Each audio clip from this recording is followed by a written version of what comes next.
Olá, oitavo ano, tudo bem com vocês? Hoje nós vamos já para a segunda aula do nosso livro 3 e nós vamos continuar no mesmo assunto de antes. Nós vamos falar sobre o futuro. Só que dessa vez nós vamos falar sobre o futuro de uma outra forma, quando a gente quer expressar outras coisas, com outras intenções. Então já pode abrir o seu livro na página 370 e já marcar a interpretação de texto para vocês estarem fazendo. Ok? Então já pode marcar 1, 2 e 3 da interpretação de texto. Lá na página 371 começa a nossa gramática, que é o futuro com o be going to.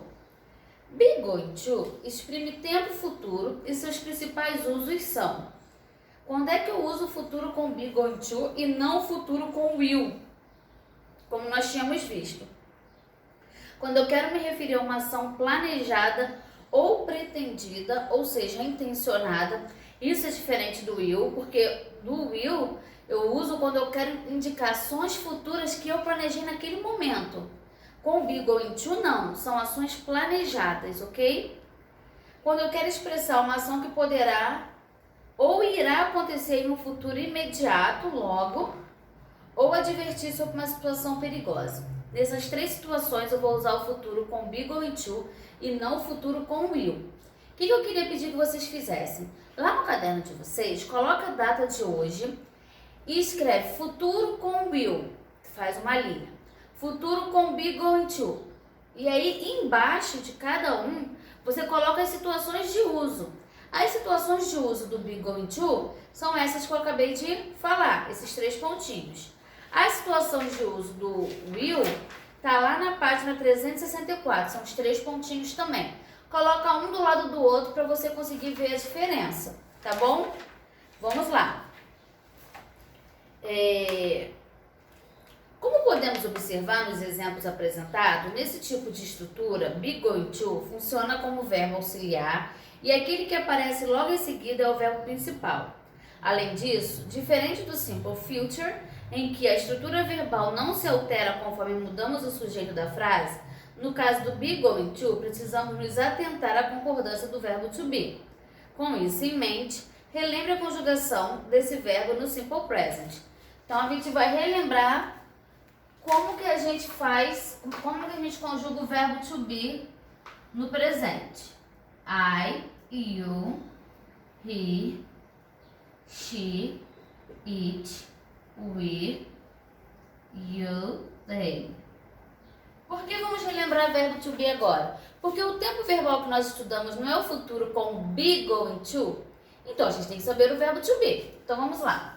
I am, you are, he is, she is, it is, we are, you are, they are. Certo?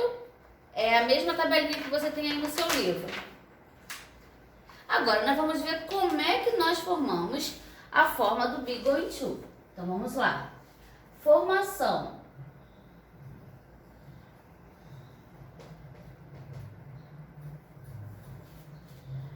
Então eu estou querendo falar sobre uma ação planejada. Então, uma ação que eu planejei. Eu vou à Disney. É uma coisa que eu já planejei. Então, eu vou usar o futuro com be going to. E como é que eu formo uma frase com be going to? Sujeito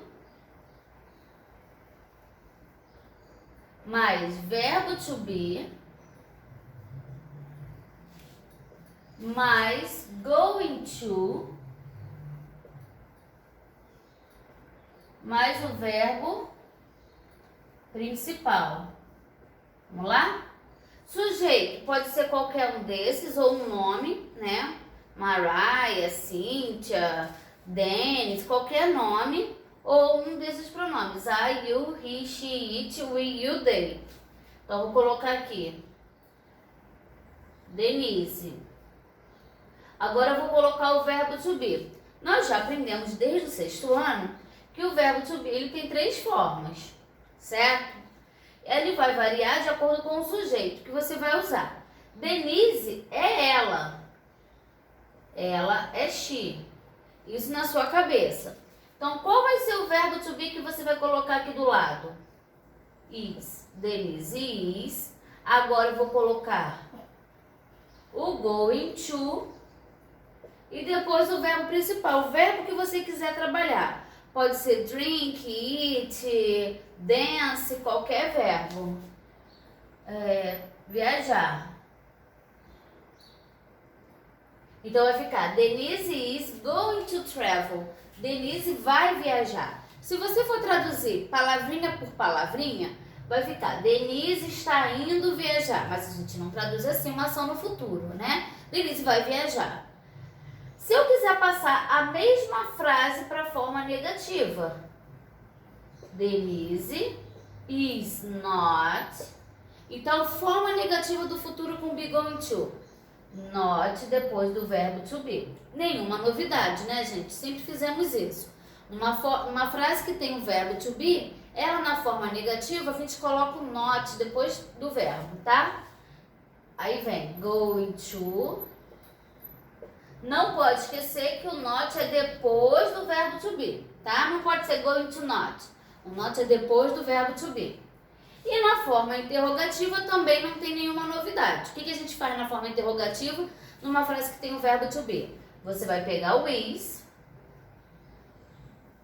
vai passar para frente do sujeito.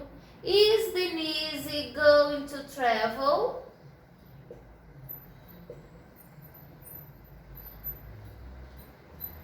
Denise vai viajar, certo, gente? Então vamos lá, vamos recapitular. Nós estamos aprendendo ainda o futuro. Então o futuro em inglês existe de duas formas. Primeiro com o will, naquelas situações que eu pedi que vocês relacionassem. E depois o futuro com going to, nessas situações que eu também pedi que vocês relacionassem. Façam a relação direitinho, preste atenção e tente memorizar algumas. Bom, como é que eu formo uma frase com be going to? Vou colocar o sujeito, né? O verbo to be, o going to e o verbo principal, seja ele qual for. Como é que eu passo para a forma negativa? Not sempre depois do verbo to be. Como é que eu passo para a forma interrogativa? O is na frente do sujeito, o are, o when, o verbo to be que você estiver trabalhando. Gente, vou deixar aqui no quadro as atividades do livro que vocês deverão fazer, tá bom? A matéria não é difícil, tá? A matéria é fácil. O que eu queria que vocês pegassem firme mesmo aí é quando usa o will e quando usa o going to. Por isso pedi que vocês fizessem a relação, não deixem de fazer. A estrutura é importante memorizar também, mas eu acho que é mais fácil. Tá bom, gente? Um beijo para vocês e até a próxima.